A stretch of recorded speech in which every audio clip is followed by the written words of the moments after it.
Right ఇక details చూద్దాం. తెలంగాణ భవన్లో బీఆర్ఎస్ నేతలు సమావేశమయ్యారు. అందుబాటులో ఉన్న ఎమ్మెల్యేలు ఎమ్మెల్సీలతో కేటీఆర్ హరీష్ రావు భేటీ అయ్యారు. రుణమాఫీ, రాష్ట్రంలో తాజా రాజకీయ పరిస్థితులపై చర్చించారు.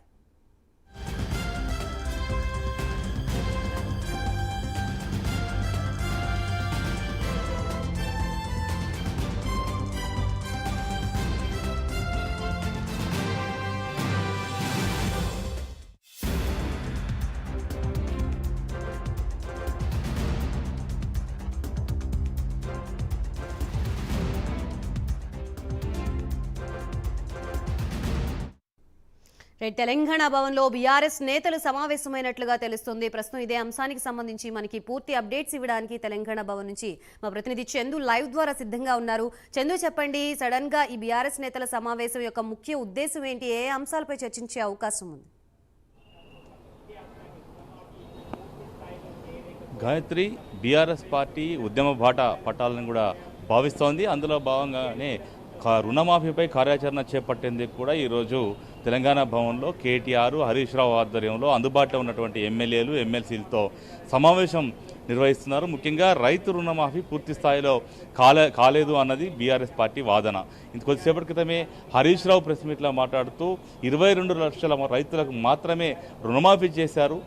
క్యాబినెట్లో 31,000 కోట్లతో రుణమాఫీ చేస్తామని క్యాబినెట్ ఆమోదం తెలిపింది. కానీ ఈరోజు 17,000 కోట్లతోనే రుణమాఫీ చేశారు. పూర్తి స్థాయిలో రుణమాఫీ కాలేదు. చాలామంది రైతులు ఆందోళన చెందుతున్నారు, రోడ్డెక్కి నిరసనలు తెలుస్తున్నారు అని చెప్పి కూడా మాట్లాడారు. ఇదే క్రమంలో ఖచ్చితంగా బీఆర్ఎస్ పార్టీ కూడా రైతుల పక్షాన పోరాటం చేయాలని నిర్ణయించుకుంది. సంపూర్ణ రుణమాఫీ అయ్యేదాకా కూడా తాము ప్రజాక్షేత్రంలో ఉంటామని కూడా చెప్పబోతుంది. అందుకు సంబంధించిన దానిపైనే కార్యాచరణపైనే ప్రధానంగా ఈరోజు ఎమ్మెల్యేలతో చర్చిస్తూ ఉన్నారు. ప్రధానంగా చూసినట్టయితే ఈ 3 విడతల్లో కాంగ్రెస్ సర్కారు రుణమాఫీ చేస్తామని చెప్పింది. ఈ క్రమంలోనే 2 లక్షల రుణమాఫీ చేస్తామని చెప్పి ఒకవైపు కాంగ్రెస్ పార్టీ చెప్తుంటే మరోవైపు బీఆర్ఎస్ పార్టీ మాత్రం పూర్తి స్థాయిలో రుణమాఫీ కాలేదు, ఖచ్చితంగా ఏ సెంటర్కైనా వస్తాం, ఎక్కడికైనా వస్తాం, ఖచ్చితంగా ముఖ్యమంత్రి రేవంత్ రెడ్డి ఎక్కడ చెప్తే అక్కడికి వస్తాం, ఖచ్చితంగా రుణమాఫీ అయిందో లేదో ప్రజల్లోనే తేల్చుకుందామంటూ కూడా కొద్దిసేపు క్రితమే హరీష్ రావు సవాల్ కూడా విసిరిన నేపథ్యంలో రాజకీయం మాత్రం 2 పార్టీల మధ్య చాలా రంజుగా మారినట్టుగా కూడా మనకు స్పష్టంగా అర్థమవుతుంది. అయితే ఈ కార్యాచరణ ప్రకారం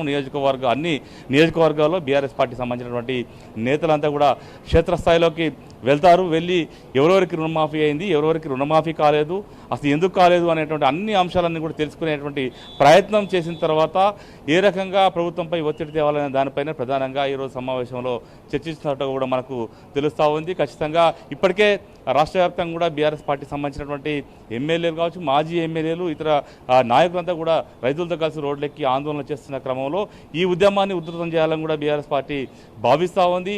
ఈ క్రమంలోనే దానికి సంబంధించిన కార్యాచరణ పైన ఈరోజు తెలంగాణ భవన్లో కేటీఆర్, హరీష్ రావు ఎమ్మెల్యేలతో కూడా చర్చిస్తున్నారు. Gayatri, right, thank you for the update Chandu.